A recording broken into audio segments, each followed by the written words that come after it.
ಬರೋಬ್ಬರಿ 50 ವರ್ಷಗಳ ಬಳಿಕ ಐತಿಹಾಸಿಕ ಮಧುಗಿರಿಯ ದಂಡಿನ ಮಾರಮ್ಮ ದೇವಿಯ ತೆಪ್ಪೋತ್ಸವ ಅದ್ದೂರಿಯಾಗಿ ಜರುಗಿತು. ಮಧುಗಿರಿಯ ಚೋಳೇನಕೆರೆಯಲ್ಲಿ ದಂಡಿನ ಮಾರಮ್ಮ ದೇವಿಯ ಉತ್ಸವ ಜರುಗಿದ್ದು, ಸಾವಿರಾರು ಸಂಖ್ಯೆಯಲ್ಲಿ ಭಕ್ತರು ಉತ್ಸವದಲ್ಲಿ ಭಾಗಿಯಾಗಿದ್ದರು.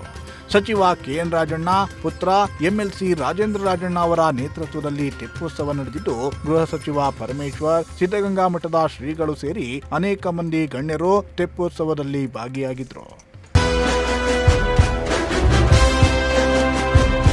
ದಂಡಿನ ಮಾರಮ್ಮ ದೇವಿಯು ಮಧುಗಿರಿ ಭಾಗವನ್ನ ಕಾಪಾಡುವ ಶಕ್ತಿ ದೇವತೆಯಾಗಿದ್ದು, ದುರಂತದಿಂದಾಗಿ ತೆಪ್ಪೋತ್ಸವವನ್ನ ಸ್ಥಗಿತಗೊಳಿಸಲಾಗಿತ್ತು.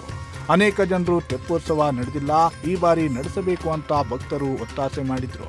ಭಕ್ತರ ಅಪೇಕ್ಷೆ ಒತ್ತಾಸೆ ಮೇರೆಗೆ ಸಚಿವ ರಾಜಣ್ಣ ತೆಪ್ಪೋತ್ಸವವನ್ನ ನಡೆಸಲು ಮುಂದಾಗಿದ್ರು. ಚೋಳೇನಕೆರೆಯಲ್ಲಿ ಗಂಗಾ ಪೂಜೆ ಹಾಗೂ ಬಾಗಿನ ಅರ್ಪಿಸಿ ತೆಪ್ಪೋತ್ಸವಕ್ಕೆ ಚಾಲನೆಯನ್ನ ನೀಡಲಾಯಿತು. ಈ ವೇಳೆ ಸಿದ್ಧಗಂಗಾ ಮಠದ ಶ್ರೀಗಳು, ಸಿದ್ದರಬೆಟ್ಟದ ವೀರಭದ್ರ ಶಿವಾಚಾರ್ಯ ಸ್ವಾಮೀಜಿ ತೆಪ್ಪೋತ್ಸವದಲ್ಲಿ ಭಾಗಿಯಾಗಿ ಜನರನ್ನ ಆಶೀರ್ವದಿಸಿದರು. ಇನ್ನು ಕಾಶಿಯಿಂದ ಬಂದಿದ್ದ ಪಂಡಿತರು ಗಂಗಾರತಿ ಮಾಡಿದ್ರು.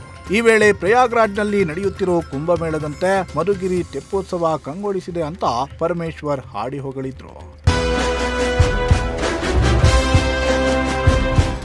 ಒಟ್ನಲ್ಲಿ 50 ವರ್ಷದ ಬಳಿಕ ದಂಡಿನ ಮಾರಮ್ಮ ತೆಪ್ಪೋತ್ಸವ ಅದ್ದೂರಿಯಾಗಿ ಜರುಗಿದ್ದು, ಭಕ್ತರು ತೆಪ್ಪೋತ್ಸವವನ್ನ ಕಣ್ತುಂಬಿಕೊಂಡು ಪುನೀತರಾದರು.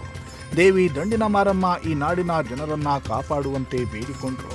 ಪ್ರತಿ ವರ್ಷ ತೆಪ್ಪೋತ್ಸವ ಹೀಗೆಯೇ ನಡೆಯಬೇಕು ಅಂತ ಮನದಾಸೆಯನ್ನ ಹೇಳಿಕೊಂಡ್ರು. Bureau report, Prajashakti TV, Madhugiri.